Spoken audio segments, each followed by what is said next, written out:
Netcasts you love. From people you trust. This is TWiT. Bandwidth for Ham Nation is provided by Cachefly at CACHEFLY.com. Ham Nation is brought to you by ICOM and the IC2300H. For more information and a chance to win, visit ICOMAmerica.com/HamNation. Over.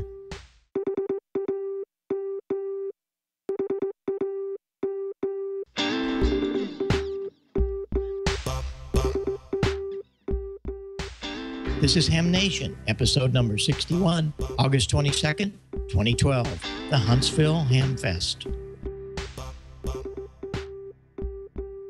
Hello, everybody, and good evening. It's Ham Nation time. You don't have to adjust your equalizers, your audio. I have some kind of hoarse throat, but I'm okay. It's probably from talking a lot in Huntsville. We had such a great time, and sorry you couldn't be there if you weren't, but we'll make it through here. And I wanted to thank everybody that did the great stellar work to put that Hamfest on. It was really good. Gordo, you missed a good one. We got to have you there next year. How are you doing in Costa Mesa? Oh, we're doing fine. We have Julian here rolling the controls, and we did see you on the KUV site, and you were all standing tall in Huntsville. We had a good time. George, did you make it back okay? Made it back fine, Bob. We got back Sunday evening. We stayed, within about 30 minutes to the end of the Hamfest there. Wasn't quite as busy on Sunday, but, you know, that's usually what you expect. The second day won't have as many folks, but, boy, the first day sure was crowded. It felt like Dayton. It really did for a little bit. The crowd around us, not the whole thing, but just seemed like the crowd around us. But I think a lot of it was because of Ham Nation. We had so many people that came up and talked to George and Don and I about watching the show. So we're really happy that we're helping so many, and we'll get into that in a little bit. But Gordon, we've got a really cool guest tonight, and it's a guy that has an awful lot to do with keeping Ham Nation going afterwards, and it's our friend Mike from the garlic capital of the world, Gilroy. So let's see if we can bring Mike in. Mike, how are you doing? WT6H, are you doing okay up there? Hello, Bob, and everyone on Ham Nation. Thanks for having me on. And hello to everyone, all of you who check in on 7268. I've got some garlic here that I picked up. Hopefully will improve my signal tonight. And thanks for having me on, guys. I really love what I'm doing with the net, and look forward to doing tonight's net. It'll be very special. Gordo, you got something to talk back with him. You've got your own garlic, right? Yeah, we do. We have our own garlic here, courtesy of Mike. Julian's going to be on HF. In fact, we're going to bring Mike in about 30 seconds before we sign off tonight. So it'll be a fun show, and we hope everybody will tune in after Ham Nation is finished.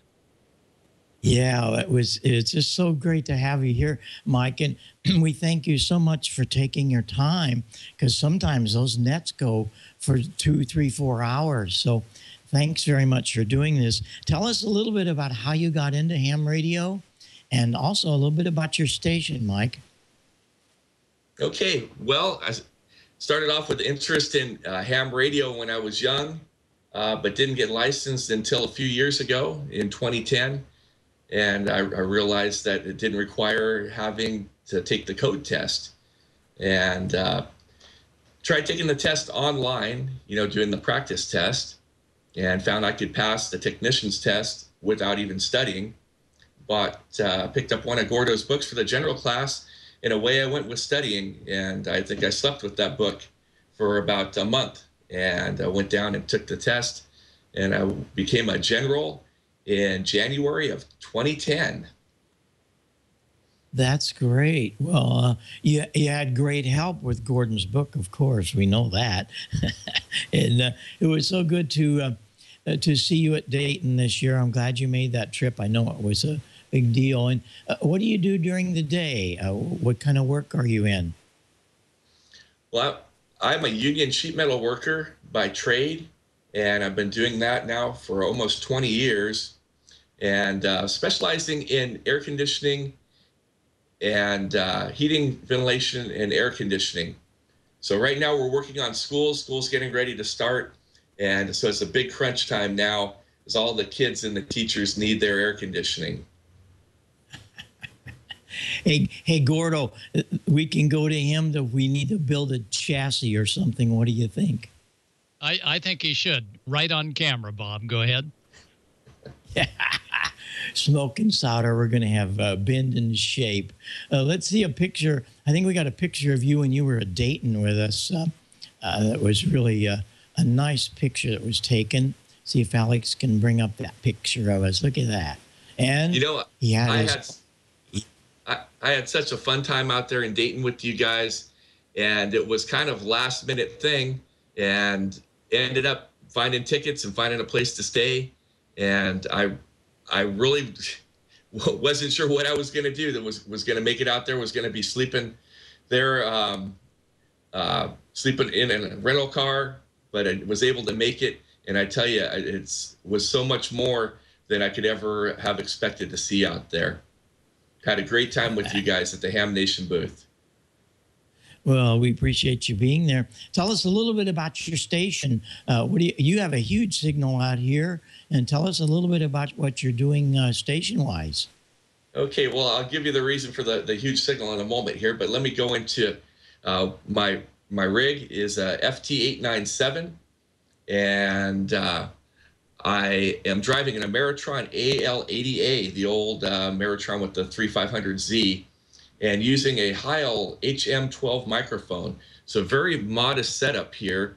And that's all going into up the tower there. The tower is a Force 12 aluminum telescoping crank-up tower. It's a low-profile tower, and it goes up to 52 feet. On top of that, I have a hex beam, 6-band K4 KIO hex beam, and I have modified the hex beam. I've added 40 meters to it with a 40-meter wire dipole that's on 2 fishing poles back to back, and it's slightly longer than the fishing pole, so it droops down off the end about 13 feet.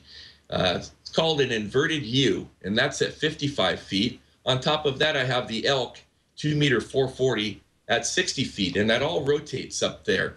Down below, you see the inverted V, that's for 75. And I've got some extensions on there. I can also operate 160. I was able to wrap it back around underneath the eave of the house. And in the foreground is the Diamond X510. They're the collinear 2-meter 440 there for working the repeaters. That is great, and I'm really impressed. You haven't been on the air long. You've been licensed a couple of years. And for all of the audience, you want to take note here. These are things that they do when they first get started. And I disagree with you when you say you have a modest station. It really plays, and that's what counts. How about that antenna, Gordon? Did you check out the fishing poles? What do you think? I did. Some great additions, and that's the same antenna. Not quite as elaborate as that we used at Quartz Fest, and boy, it really talks. And there again, guys, it's not about the elaborate setup. It's what works. And boy, my congratulations to you on getting that all going, Mike. And we appreciate you taking all of your time, as we said. And you're usually on, what, 7268? And also then sometimes you get on 20. But most of the time you run the 40-meter net, right? That is correct. And we've been on 7268 here for about the last 20 weeks. Started out doing the net around episode 13. And with Bill, K5LN, and also Jim, K0JM up in North Dakota, kind of reeled me into it and said, geez, Mikey, you have such a loud signal from the West Coast. Can you run the net? Will you run the net on 40? And I accepted that. But been running on 7268, been running strong on there. And I'd like to say a big hello to all of you that check in every week. on 7268, and I'm looking forward to hearing you guys tonight. We run the net. It comes on right after the show, and I try to go 2 hours. I have a roster, a call list that I will call from. And if you'd like to be added to that call list, you can send an email to me there at the call sign below. Just ask to be added to the 40-meter call list. And after that, then I go and I call by call number, so the number of your call sign, and then we'll kind of have like an open last call at the end there. And I try not to go beyond 2 hours. As Al there, K1 LTJ on the East Coast there in Danbury, Connecticut, it's midnight for him. And I feel for him and Dale there, K0HYD, helping out with assisting in check-ins. The other thing is that my big signal, I know a lot of people wonder, and it's not just the antenna there. And I've got the garlic here. I think I saved this for last. Oh, that's great. So there you go. That's what really gets the signal out. Oh, I can that's smell great. it. This thing really reeks, I tell you. Well, for all of you listening on the podcast, you have to go back and watch the video of Mike and his garlic. Well, Mike, we really appreciate you being here tonight, and we'll get on right after the net. I hope everybody on the that's watching Ham Nation or listening to us tonight, join us on 7268. We'll hope we can make a good contact, and I know you'll have plenty of check-ins. So thanks very much for being here. And thanks for supporting Ham Nation after the net. And we'll be looking for you after a while. 7-3 to you, Mike. Thanks, Bob. 7-3 to you. And I love the show. Love Ham Nation. As I've told everybody, and I'll say it again, I'll keep doing the net. It's fun. As long as it's fun, I'm going to keep doing it. When it stops becoming fun, which I don't think will ever happen, that's when I'll stop doing the net. So thanks, everyone, for having me on. 7-3 to all of you out there, and I'll be listening on 7268 after the show. All right, that's great. We're so appreciative of everybody that takes part in all the nets. So we'll be. We had Bill on that does a 20-meter net, and we'll continue to have some of the others on. Gordon. I was at Huntsville. I had Cutshaw come up. Ron Cutshaw brought me this. Check it out. I got my own DV dongle. How you like that? So now we just got to figure out how to hook it up and make it work. But Larry Johnston, the bass player for a 38 special, told me about this when it first came up. And he said, you got to get one of these. So Ron brought this by the booth, and we're going to get this on and give you some reports. So we'll be able to get on the D-Star net. What do you think, Gordo? You think we can make that? Oh, I think that's going to be great. And I know everybody on the D-Star net will love having you on board. All right. Well, you've got some interesting things in your what we call short shots. Let's see what you got going, Gordo. Okay. By the way, Don, KE6BXT, reminds everyone this is the DATV, Digital Amateur Television Weekend, down in Australia. They're going to be beaming it up here on ATV. So if you've got an ATV repeater that is in your area, you may want to check it out this weekend. And if you'd like to just look at it on your own computer, go to Don's webpage, KE6BXT.com/DATV QSO party. It's going to be a lot of fun. Well, last week we had several folks say general class, and you heard Mike earlier talking about general class. We think when we say general class, we're talking about the general class ham radio license. But, there's another type of general out there that a lot of folks have heard about, and it's called the General Radio Telephone Operator's License. So when someone says they have the general, one has to say, is that the commercial? Now, for those of you that have your amateur radio extra class license, you are right next door to passing the commercial general test. And Alex, if you'll roll the videos, the GROL allows you to go aboard party boats that carry passengers for hire. And with a simple watt meter be able to double check and do an inspection of their power output. This modified MFJ deviation meter allows me to double check that the marine radio is working. You can make money as a commercial general op by checking out EPIRBs like you see right here, again aboard those commercial boats. And if it's a big tall ship like this that carries kids out for a day cruise, they have to have a marine radio operator's permit operator on board. You could be that radio person.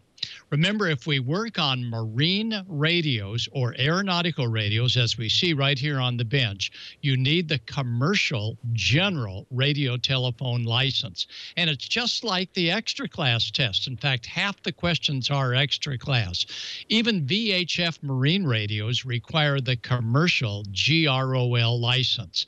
It's a 100-question test. It's not that difficult to pass the test. And if you have the extra class and you pass that test, you're very close to obtaining the GROL commercial examination.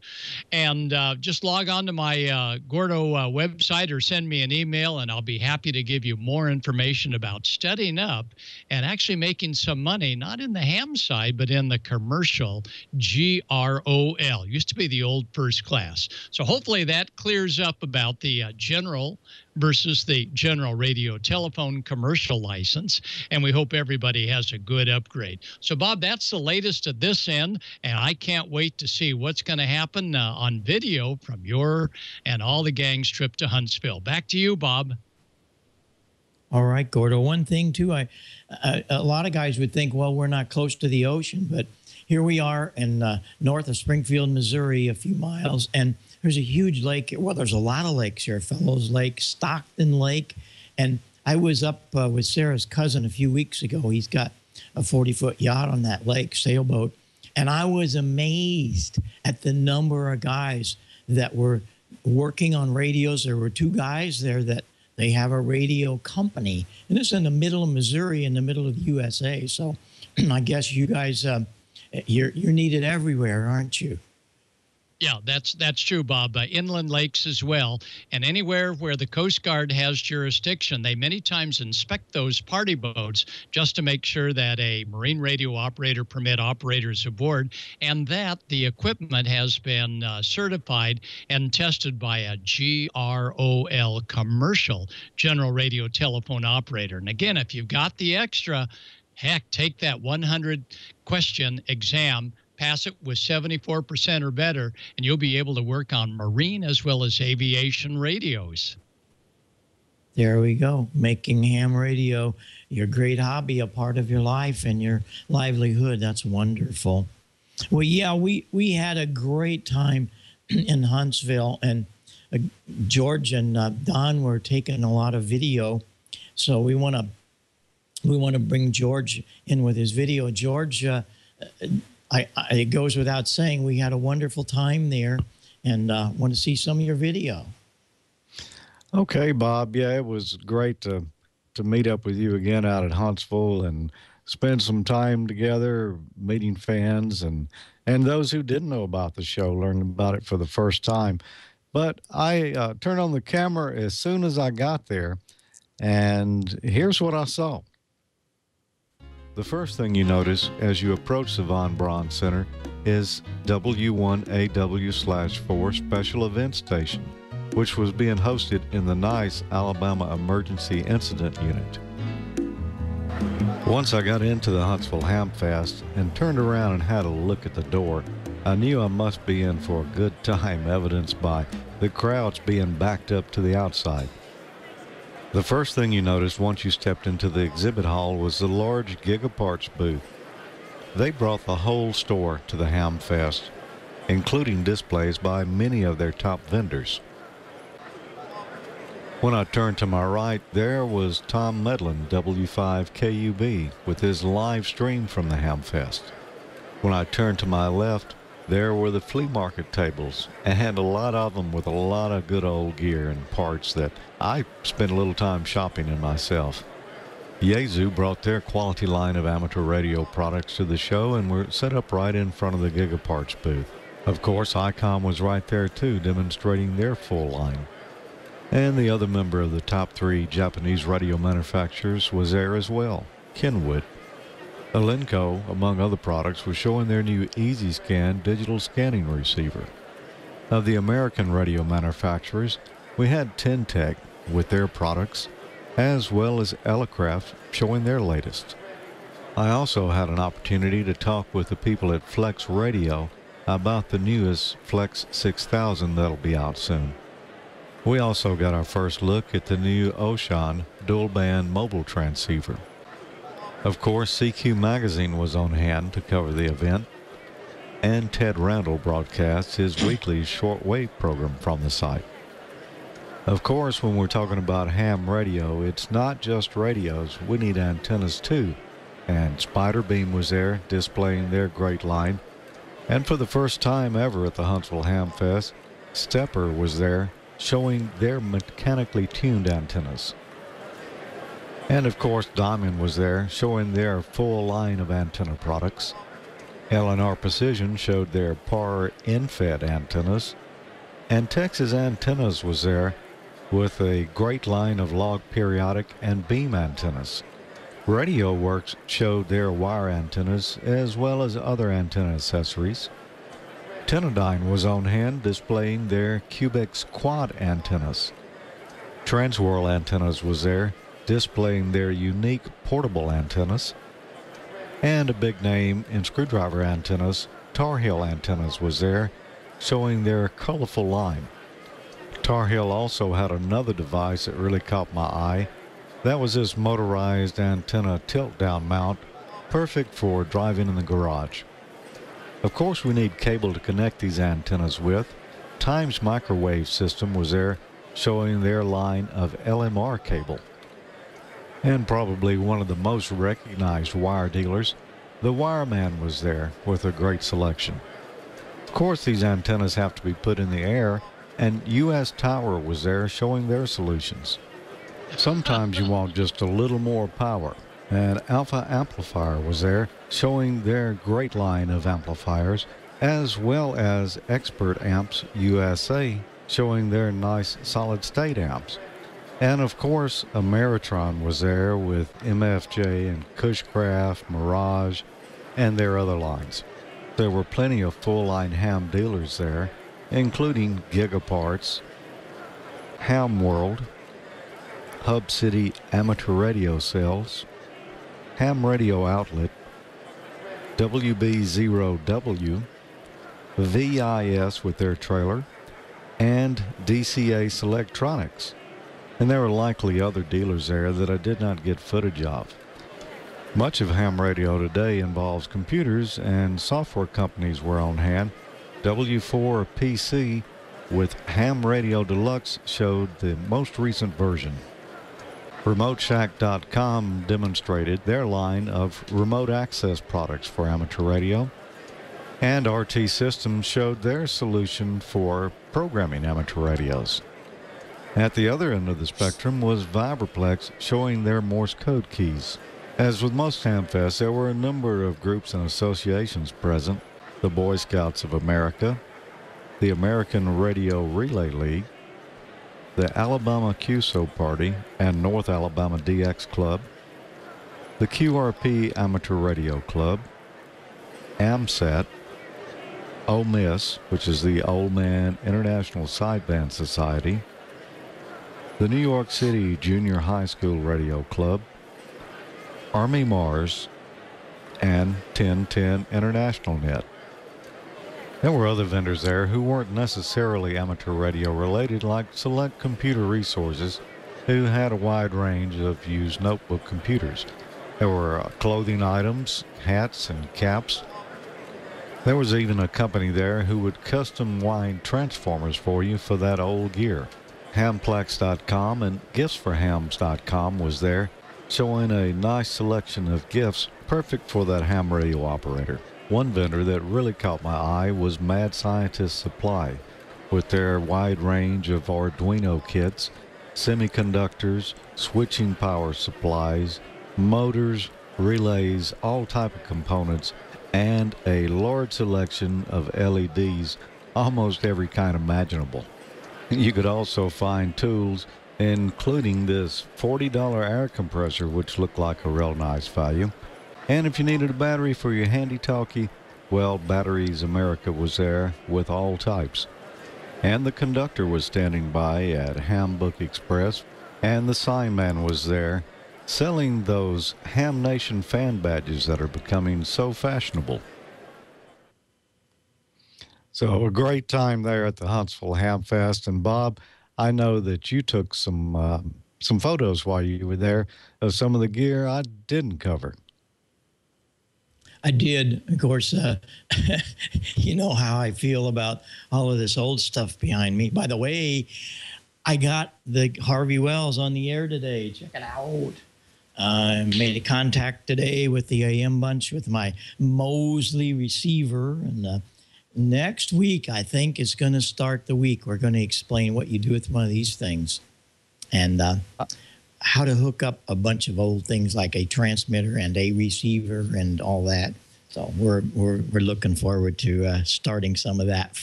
I had a ton of people at Huntsville corner me and say, when are you going to show us how to hook up all that old gear? So we're going to start doing that. But yeah, I got to meet up with Rick and the guy that makes the badges. You want to Rick the sign man. That's all you need to do, and get a hold of him and he'll get you one of the badges. Let's see some of these pictures. I did stills, and we'll talk a little bit about some of them.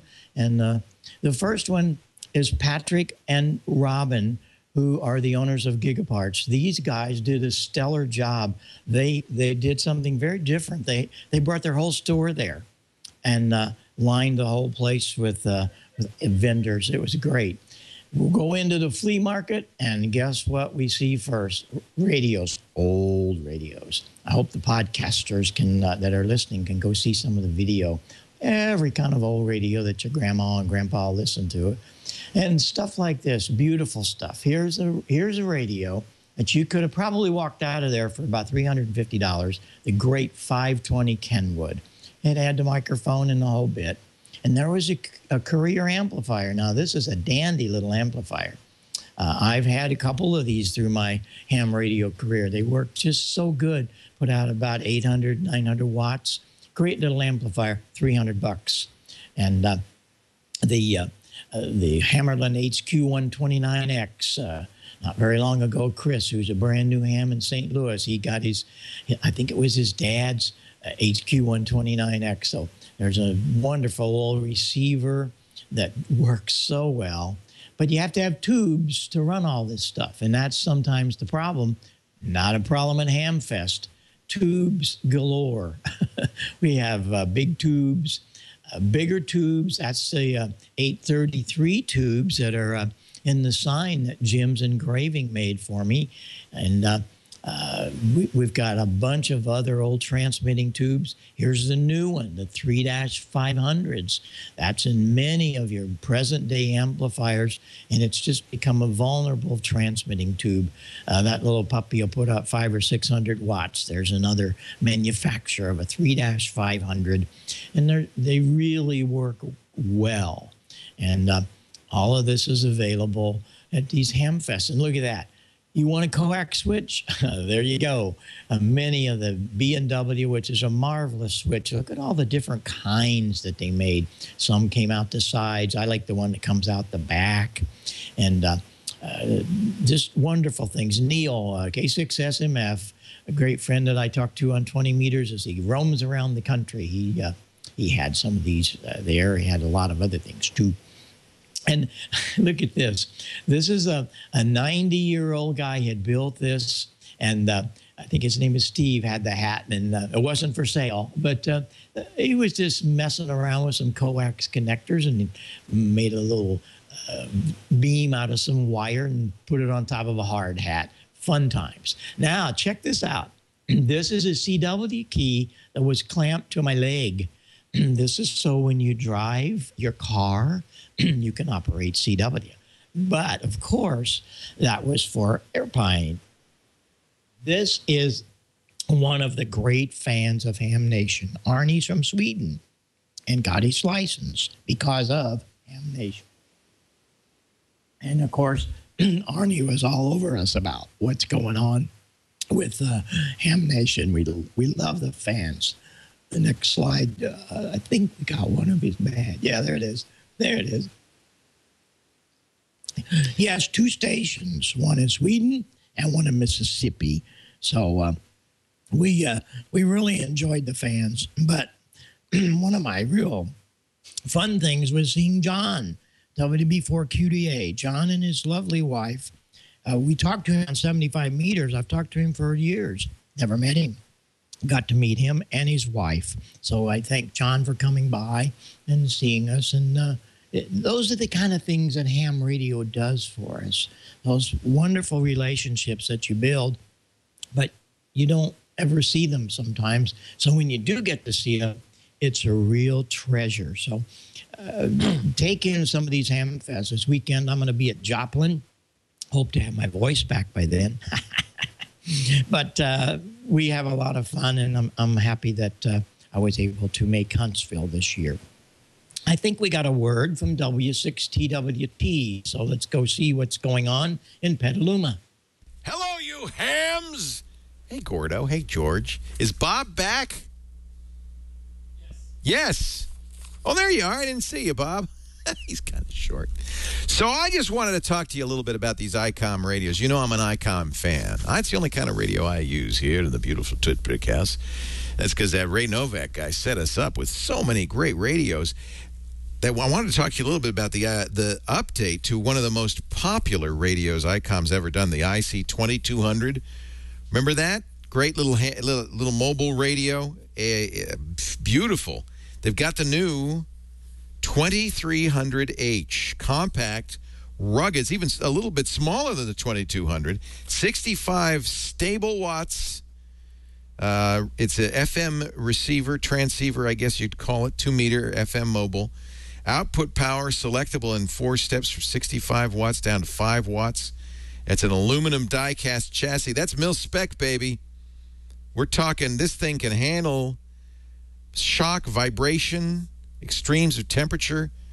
Really great. Look, I love this. You can configure the backlight to amber, yellow, or green, as they say, for your visual enjoyment. 207 memory channels. That should do you.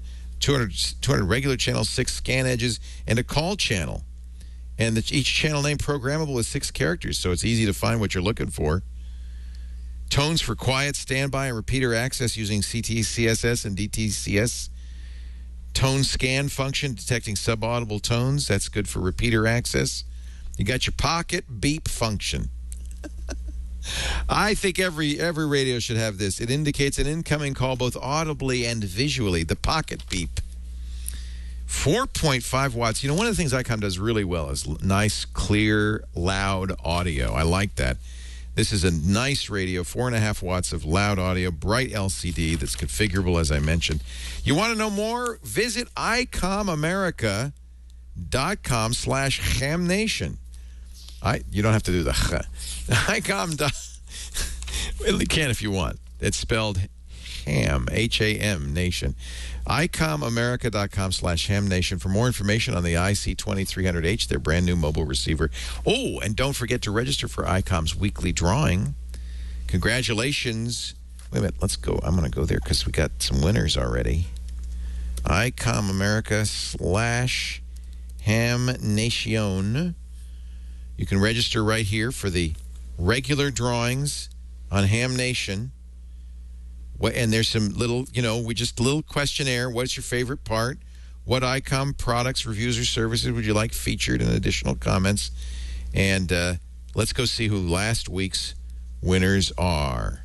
Look at these guys. Look at that. Last week, we got 3. They gave away 3 IC7000s to KC9PWF, KJ1U, and K0GGC. Congratulations, David, Kelly, and Greg, our winners from last week. We'll do another drawing, another great trio of winners. Make sure you go to icomamerica.com/hamnation. That's great. I love that. Almost as much as I love smoke and solder. Let's get back to George and Gordo and Bob. All yours, guys.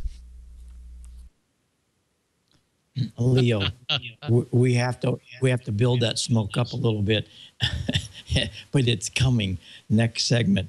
But first of all, we're gonna find out a little bit about the news. But thanks very much, Leo. It's really great to have you on for ICOM, and we appreciate ICOM being here to support Ham Nation. So now we're going to hear about what happened around the world in amateur radio while we were off looking at old radios in good old Huntsville. Don, take her away. We appreciate you being here. Thanks. It was great hanging out with you and spending a little time with you over in Alabama this weekend. Let's check and see what's going on. From Amateur Radio Newsline Report number 1827, here are your Ham Nation headlines for today, Wednesday, August 22nd, 2012. The Philippine Amateur Radio Association activated its ham emergency radio operations on 2 meters and 40 meters, passing essential traffic during the widespread flooding that recently hit the capital city of Manila and surrounding areas. Nearly 2 weeks of monsoon rains across the Philippines' main island of Luzon peaked with a 48-hour deluge that battered Manila and surrounding regions August 6th and 7th. This was the worst rain to hit Manila since Tropical Storm Quetzana killed 464 people in 2009. Members of the Ham Emergency Radio Operations Group were on air from Monday the 6th through Thursday the 9th as floodwaters rose and then receded. The ham radio community had been warned of the pending rains through the PARA website. They asked radio amateurs involved in emergency communications to be prepared by monitoring 7.095 and 144.740 megahertz, the emergency frequencies. And according to news reports, 66 people lost their lives in the torrential rain, and officials estimated 300,000 fled their homes in the capital city of Manila. The Coast Guard, with the aid of amateur radio, coordinated the rescue of a mariner in distress approximately 7 miles northeast of Hilo, Hawaii, Friday, August 10th. Duty officers at Joint Rescue Coordination Center in Honolulu received an email report from a member of the Amigo Net. It said that a mariner aboard the Australian-flagged sailing vessel, the Q-Wave, was disabled and requesting assistance. According to news reports, the sailor reportedly had less than 1 liter of water and no food. The vessel's motor was disabled. It had lost its dinghy. Its communications equipment was unreliable. It had sustained a tear in its mainsail. The Coast Guard HC-130 Hercules aircraft from Coast Guard Air Station Barbers Point was launched and located the disabled vessel. The crew dropped emergency supplies, including food, water, and a VHF radio to the disabled sailboat. The Good Samaritan vessel Fifth Wife was in the area, overheard communications with the disabled vessel, and responded to escort it back to Hilo. Looking into space, the launch of the NROL-36 mission carrying several new amateur radio microsatellites has once again been postponed, according to Spaceflight Now. The United Launch Alliance Atlas V rocket, its classified payload, and the ham radio CubeSats remain poised for liftoff at Vandenberg Air Force Base in California. Now officials say that the twice-delayed launch will likely take place September 6th. The latest developments on this pending launch can be followed at spaceflightnow.com. Mark September 4th is the day that getting your vanity call sign will go up to $15 for a full 10-year term. We told you about this earlier on August 3rd. The previously approved increase of 80 cents was printed in the Federal Register. The new charge takes effect 30 days after publication, and that makes September 4th the first day that it's in effect. And finally this week, I think we've touched on this before, the story of Morse code on Mars. When the Mars rover Curiosity moves around the red planet, it leaves a series of dots and dashes on the surface. Now, these dots and dashes are part of Curiosity's wheels, and they're made by square and rectangular imprints on the rover's treads. And according to Jet Propulsion Laboratories' Mars rover mechanical engineering team, the holes, or imprints, actually have a purpose as odometer markers. JPL engineers are looking at the tread marks to verify that Curiosity has traversed the distance it expects it to. So what pattern did JPL choose to put on Curiosity's wheels? The holes are in a pattern of short squares and longer rectangles. It's Morse code. And what does it spell out in CW? JPL. The story of this Morse code on Mars is online at the URL you can find in this week's printed Amateur Radio Newsline Report, and you can follow Curiosity on Facebook. And that page is facebook.com/Mars Curiosity. Mars Curiosity, all one word. That'll do it from Amateur Radio Newsline, your independent source for amateur radio news, brought to you each and every week for 35 years and counting here at www.arnewsline.org. Don Wilbanks here, 73, and we'll see you next time here on Ham Nation. And getting back to Huntsville for a sec, I had a great time with Erin King, AK4JG, and her family, and friends and all of her supporters, and a couple of previous winners of the Young Ham of the Year award. And I haven't missed Huntsville since 1995, and hopefully never will miss it. It's a great ham fest. Bob, back to you. Well, we appreciate you bringing the news to us, and especially that last bit with Morse code on Mars. My goodness. But I thank you personally for taking the Young Ham of the Year award and presenting it to the Hamfest in Huntsville. I imagine that was a big deal, and for you, probably the best thing that happened in Huntsville for you and your wife, right? Yeah, pretty close. It's something that, like I said, I've looked forward to. I started going to Huntsville in 1995, which is the year that I became a ham and the year that I got involved with Amateur Radio Newsline. So it's all been a parallel journey. And the Young Ham of the Year award, whether I'm presenting it or whether Bill Pasternak is presenting it, is the reason that I go. Because I mentioned this on Ted Randall's QSO radio show. There are a lot of really, really good kids, young adults, 17, 18 years old, and there are a few bad apples in every crate. But it seems like the bad apples always get all of the press. You never hear the good stuff because bad news, of course, sells. Good news doesn't. But if the Young Ham of the Year award is any indication of the kind of quality young people that we have, I think that our world is in pretty good hands indeed. So I'm not worried about our future at all. Yeah, well, we have a lot of things going on. People that have children in high school should look a little further, because there's a lot of scholarships available for amateur radio operators. And she's really something. She's going to MIT. Is that right? Yeah, she is. She's in fact, she was at MIT and then came back to go to a space camp for the week leading up to Huntsville. That was part of her prize from Yazoo. Yazoo gave her a radio. CQ magazine gave her the trip to space camp, and you, of course, helped her out with a nice. I believe it was the new headphones for her radio that Yazoo gave her, and so she's probably on her way back up to MIT now. I would assume she's getting geared up for that, and she's got a huge, bright future ahead of her. And I'm so proud of her. I really am. She's a sweetheart, and her whole family. Just I didn't get to meet her mom because her mom was home with her brothers, but her dad is just a quality guy, and I'm looking forward to cultivating a nice friendship with that family. They're a bunch of great people. Right. Well, that's great. And I appreciate you taking over. You did a great job as an MC. Next year, we're going to take a PA system that everybody can hear you better. Oh, my goodness. That thing was awful, wasn't it? Yeah, whoa. The house sound is not that good in the Von Braun Center, sadly. I don't think it's really set up for that. But we try to do the best we can with what we're given to work with. I think a nice Heil microphone might help out. I think that would help out. Yeah, that did help. But what we're going to do, we're going to drag some JBL Eons in there next year. That'll be good. There we go. That's great. Well, thanks so much, Don. And thank you. Thinking about things here, Gordon, we received a really sad thing today that George Viveras-Sodas, who is one of the VPs and has been for years at HRO at their executive offices, passed away. And we really are going to miss George. I know you were good friends with George. Not a lot of hams maybe had total contact with him because he was more in the ordering department, but I know some of them have. And we really are praying for his family because it's a rough time. I think there's a picture here that we have of George and his two lovely daughters and wife. And it's just really sad that we have to lose people like George. And we wish his family the best going through these very tough times. And I wanted to make sure that we brought that to light. So thanks a lot for showing that, Alex. That's great. Well, on a good note, we're going to take off and go see what happens with the smoke and solder. They've had it boiling for a while, and it's no telling. He got together with a kit builder. So, George, take her away. What's going on in the new building? Okay, Bob.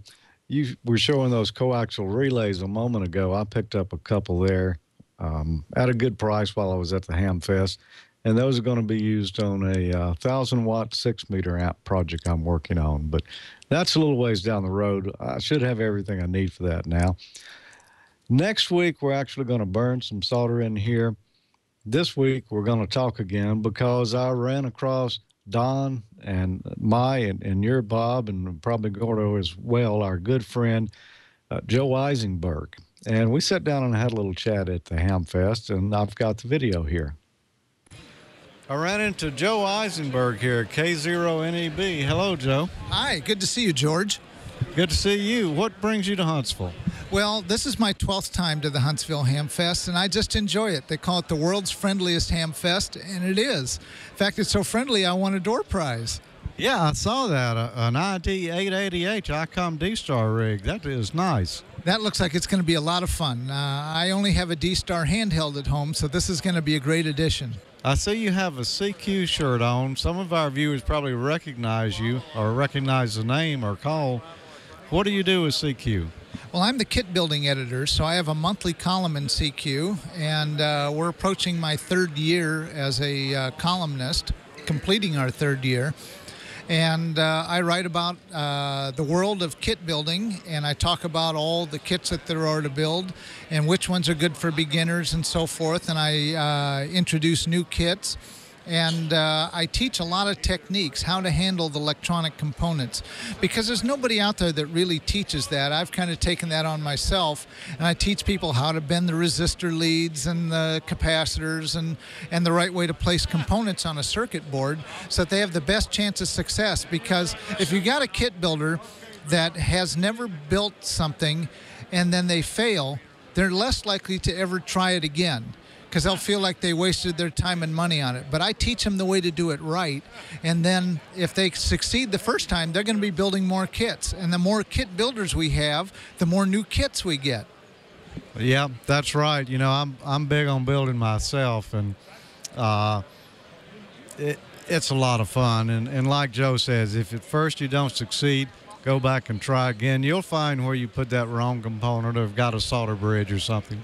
Exactly, and I try and make people not panic. In fact, I have them double check their boards. I always tell people to double check their boards first.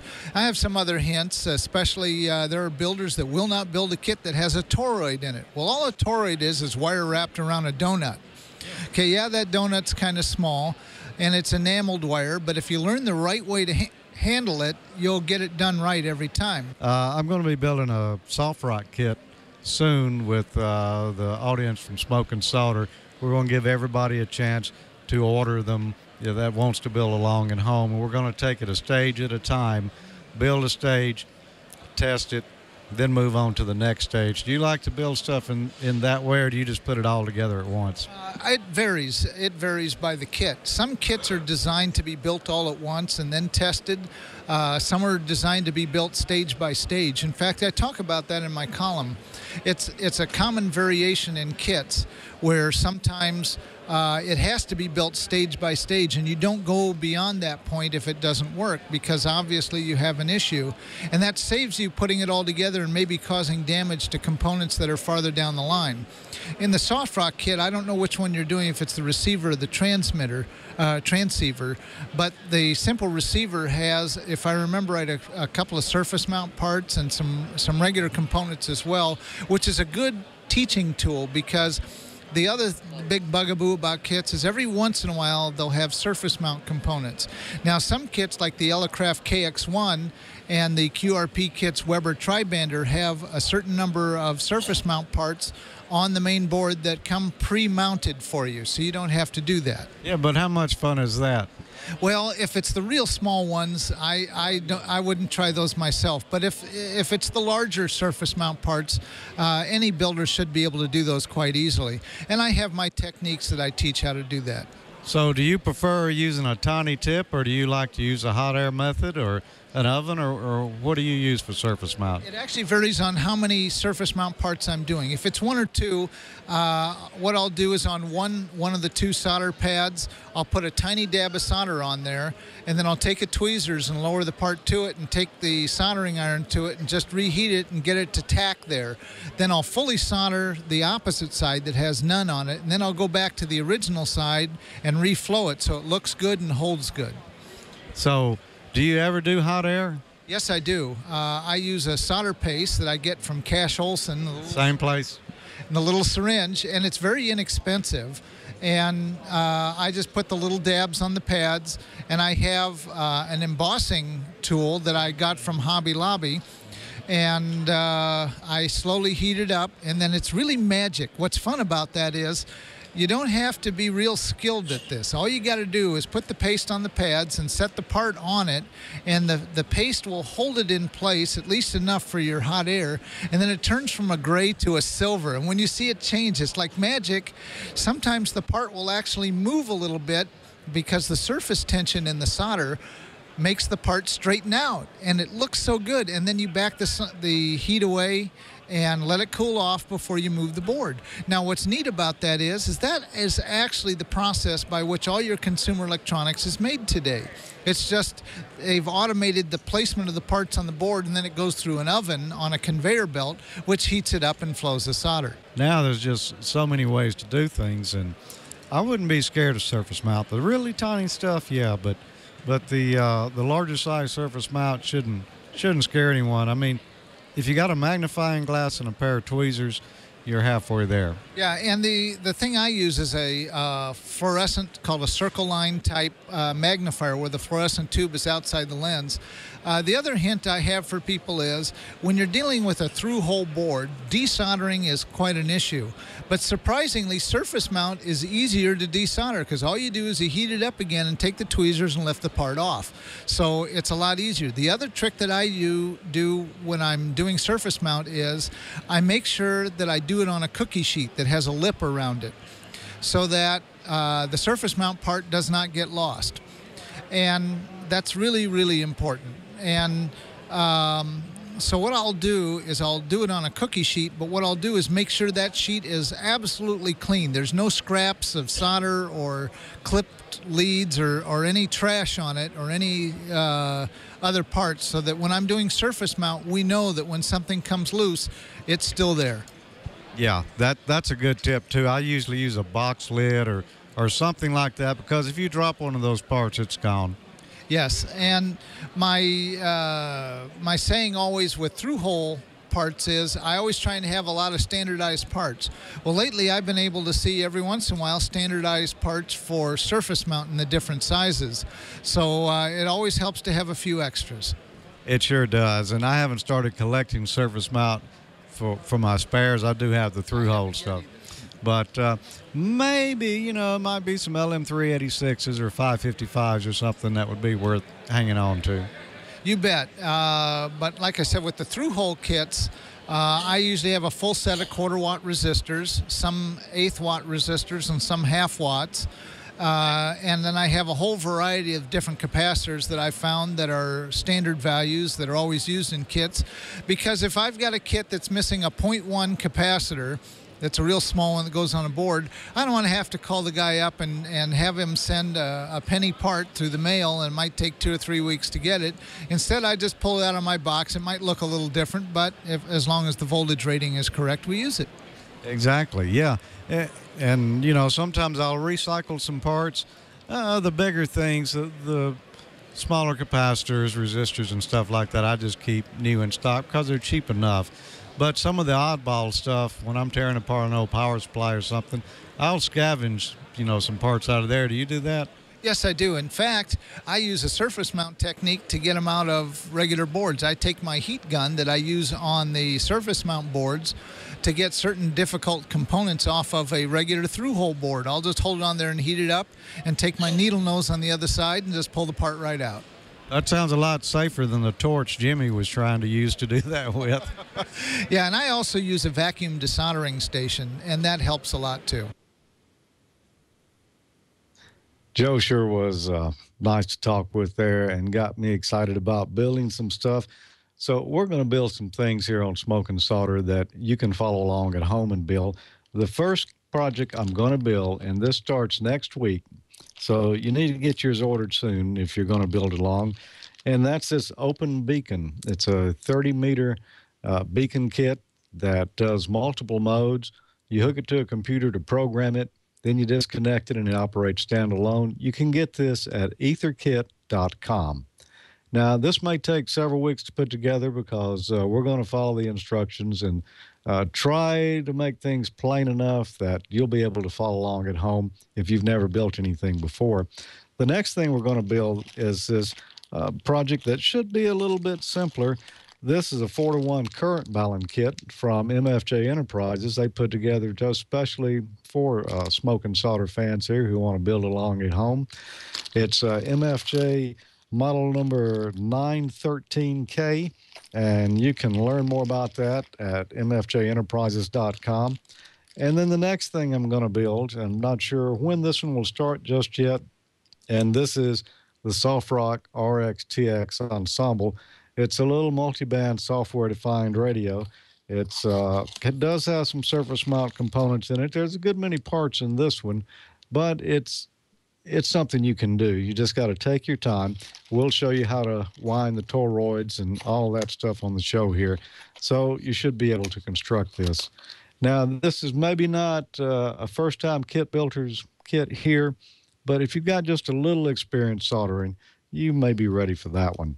So that's what's coming up. If you're interested in the soft rock, you can find that at that's FIVEDASH.com.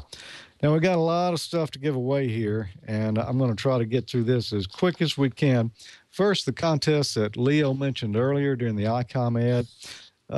They're not giving away IC7000s on that website contest. What they're actually giving away there is free ICOM swag like hats, shirts, band charts, just miscellaneous stuff. And they're giving away 3 different prizes to 3 winners every week. So if you're interested in that, it doesn't cost anything to enter. Just go to icomamerica.com/en/hamnation and enter. And it's a new contest every week. Now, the big contest we've got going on that is giving away the IC7000, this nice little radio right here behind me, is one that we're running through Facebook.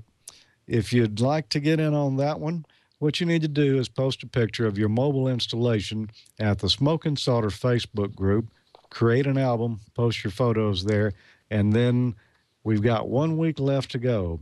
The 29th is the last day that you can enter your photos on there, and we encourage everyone, whether you enter or not, to go to the page and sign up. We'll approve you as quick as we can, and you can go on and like the different photos you see there, or actually like the album. That's what we'll be counting the votes on, and then we'll have a final round after we've made the determination on who's ahead. Now, you can learn more about this by clicking the About tab on the Smoke and Solder Facebook group. And for our normal weekly contest, this week we're giving away this great Diamond X500 VHF UHF antenna. It's going to make someone a nice base station. It's not that tall for a high-gain antenna. And I asked the question last week, just what is the gain of that antenna? And Brian, KI6ERR, knew the answer, or at least he looked it up on the internet, and it's 4.5 dB gain on 2 meters and 7.2 dB gain on 70 centimeters. So congratulations, Brian. We'll be shipping this brand new ICOM X50 antenna out to you this week. So, Bob, that's all we've got here on the old soldering iron stack this week. You're going to be busy for a long time, aren't you? I am. Oh, good. Well, we'll be right behind you. And as I said, I'm going to answer a lot of people's requests that I've been getting for so long to see what's going on, because we're not even started in this situation of a station, but we'll show you what we got going so far.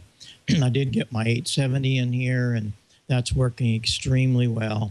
And, of course, what you're seeing lit up behind me, the 1960 Harvey Wells and 1963 good old Mosley. You thought they just built antennas, but that's great. We'll be getting into some of that for sure. Gordon, are you guys you about ready to fire up some things on 7268 out there? We are. In fact, we're tuned on the frequency right now, and maybe Mike will say hi to us. I want to thank everybody for watching Ham Nation tonight. Hello, Ham there's Nation Mike. viewers watching live on Twitch. There he is. This is Whiskey Tango 6 Hotel. So join us on 7268. Back to you, Bob. California, the garlic capital of the world. 7-3, everybody. We're going to fire up our stuff here and close the old Viasat satellite down for just a little bit. They've been the ones that bring our internet service to you. We're so happy to have that high-speed satellite finally. So there we go. And Bill's going to be on 14268.